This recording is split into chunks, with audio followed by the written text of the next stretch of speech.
UbiSoft, and again, I say UbiSoft instead of Ubi. UbiSoft, to form new gaming entity as it scrambles for survival, seeks outside investors amid financial freefall. So this newly formed gaming entity will house its most valuable franchises, including Assassin's Creed, Far Cry, and Rainbow Six. So their name has gotten so bad, they're going to try to hide behind another name, as well as other companies' money. The French publisher is reaching out to global and French-based investment funds with bids expected by the end of the month. One name floated once again is Tencent, the Chinese tech giant that already owns nearly 10% stake in UbiSoft. Well, the thing is, Tencent owns most of everything at this point, or they're in the process of it. So all of these AAA games will all come from Tencent probably eventually. The company suffered a series of financial setbacks, failed game launches, and controversial management decisions, all of which covered extensively from declining sales to a bloated workforce of over 18,000 employees, costing nearly $750 million annually. If they need 18,000 employees and near $1 billion a year to make these games, yeah, they're hemorrhaging money. They're leaking it out everywhere. I have a Widely viewed question. as a last ditch effort to stabilize the sinking ship for months, UbiSoft has been hinting at transformational strategic options, and this appears to be the result. Here's the thing, everyone's telling them what they're doing wrong, but instead, they're going to let other companies pick them apart and buy into it, and then they're going to hide behind the name. How about they just listen to the players? How about they just listen to us? How about that? It's like that meme you see where everybody in the office is going, we could try this, we could try this, and the one person with common sense gets thrown out the window. That's where we're at. Okay, go ahead. I have a question. All that money, where the hell did it go? Where's it going? It can't all be going to making video games.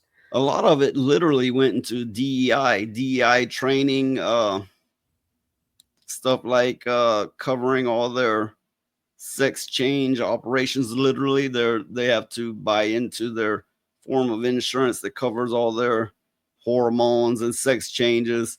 They have daily, possibly meetings for LGBTQ. A large portion of it was sank into that. Besides that, they're not really hiring real developers anymore. They're getting them straight out of college, teaching them such engines as Unreal Engine in many cases, instead of doing it more from their own engine or from scratch like they used to, because they lack the development skill, greatly due to DEI hires. Okay, I understand. I mean, Yeah, what's your thoughts on it? well, I wish I had some of that beautiful money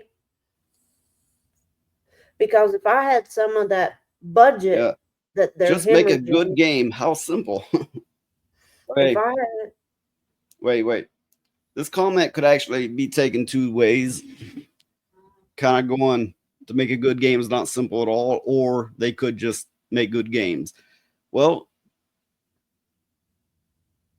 they need to address their real issues. One big one being DEI and the umbrella of everything involved with that, and hiring people with little to no skill instead of getting veterans of the scene.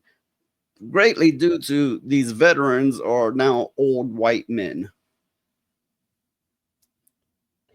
So they have made great games, but they are not addressing the real issue as to why they cannot now.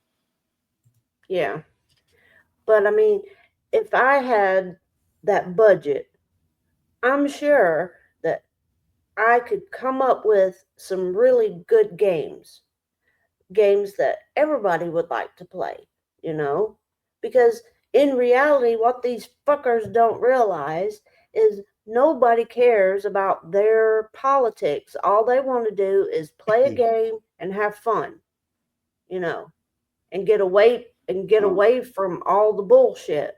yes, the good games are leaving us in droves, and it's because of this ideology, this mentality that they do not want to directly address. Instead, they're pointing their finger at everything else, including the players.